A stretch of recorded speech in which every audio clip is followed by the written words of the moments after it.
Good morning, everyone. I know today I said I was going to take a crack at the 53, but it got way too complicated for me. I figured out wide receiver, so I got a little cocky with Devin Smith and Cedric Wilson, my boy, rounding out the receiver core, and Noah Brown getting put on the PUP list. But when I start looking at the defense and CJ Goodwin, 6'3" corner. I mean, he has to make the roster because he's been a special teams ace. Also, like Colombo, Michael Jackson Jr. You look at linebacker, what Kerry Hyder was doing. He's clearly showing his worth. Sean Lee's gonna miss games. Marcus Lucas, he's done more than the previous number 80 in 2 preseason games. So I mean, even if I'm not streaming preseason football, preseason game 4, I might stream the first half because I need to watch a little bit more to see who's going to round out this roster. It's a lot of talent out there, man. I'm very proud of Will McClay and what they've done. But this morning, when I was thinking about that, I was watching the talking heads talk about Andrew Luck. And during this whole thing, I was like drawing some real eerie similarities to Tony Romo. All right, let me start this way. The team never supported Andrew Luck at the beginning of his career. So, of course, they didn't have the offensive line for him, where they wasn't blocking for him and things of that sort, but it went deeper than that because they had a lot of front office changes before his rookie year, and that took the team in a different direction than it was going. And Luck was thrown in there without a clear organizational focus from the front office. So he never got the required support from the team. And remember, no matter how good you think a quarterback is, they have to be put in the correct situation to be able to win, Super Bowls and stuff. Hashtag team game. If that was the case, Aaron Rodgers, who everybody believes is the most talented quarterback we in our era, would be just rolling up Super Bowl after Super Bowl after Super Bowl. No, would you expect that team in New England to keep winning? So Luck faced frustrating year after frustrating year, all while trying to put his team on his back to win games and Super Bowls. Does that sound familiar so far?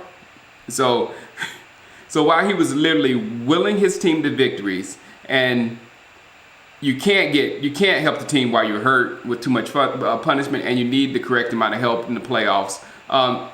It takes me to Romo. Romo, same different situation. He had support at the beginning. I thought, with Bill Parcells. Bill Parcells was one of the greatest coaches of our time, but Jerry forced him out by trying to fix the team with the player. You remember the player.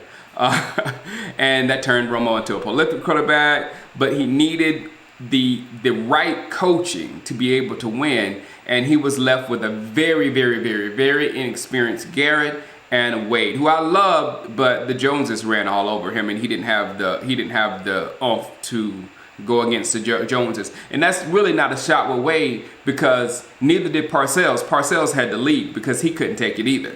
So it's not, I don't know who could take it. You know what I'm saying? We wish, Jason Garrett is gone, but Garrett's been able to work with the Joneses, which is, it's a hard thing to do.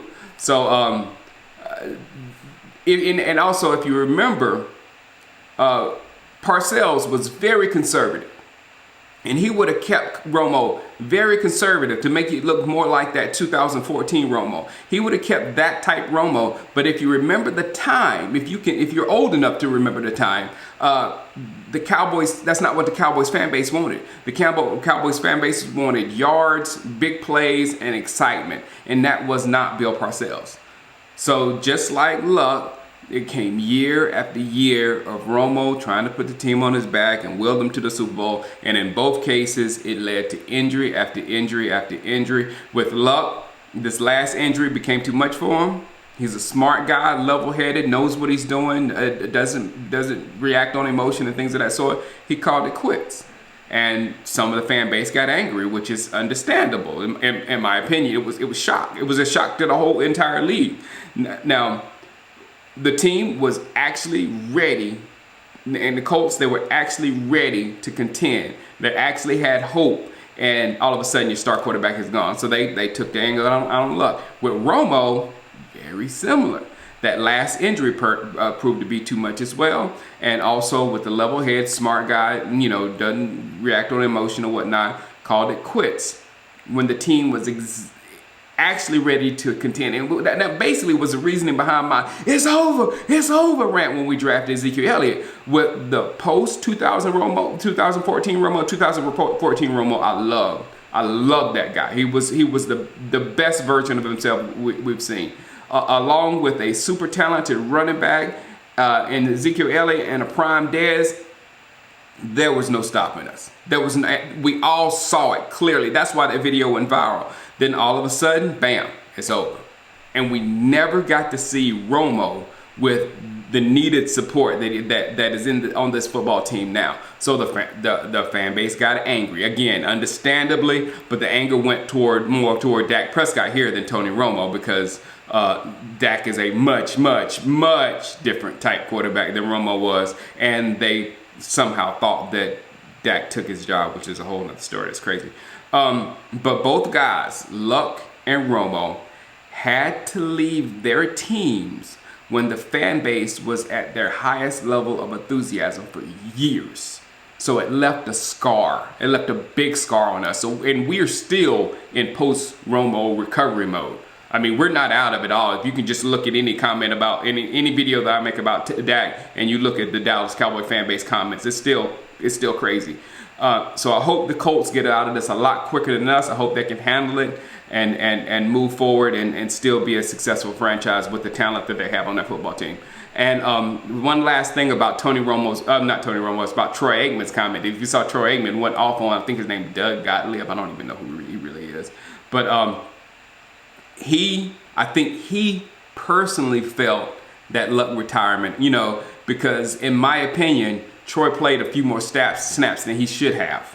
And we don't know how that is affecting his post-NFL career or whatever. But there was a lot of emotion that came out of that tweet with Troy Aikman. He was very uncharacteristic with his language. He cursed and he took a personal shot.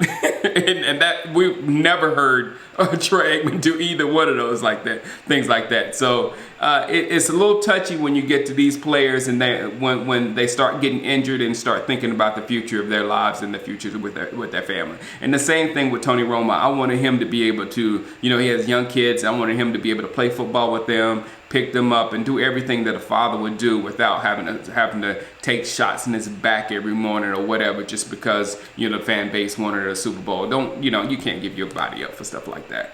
All right, guys, I'll see you tomorrow. Whatever tomorrow brings, hopefully is a scene of Amari Cooper, Dak Prescott, and Ezekiel Elliott all signing their contracts together. I've been seeing that picture for days. Hope it happens. I hope it happens. All right, guys, holla at you. Peace.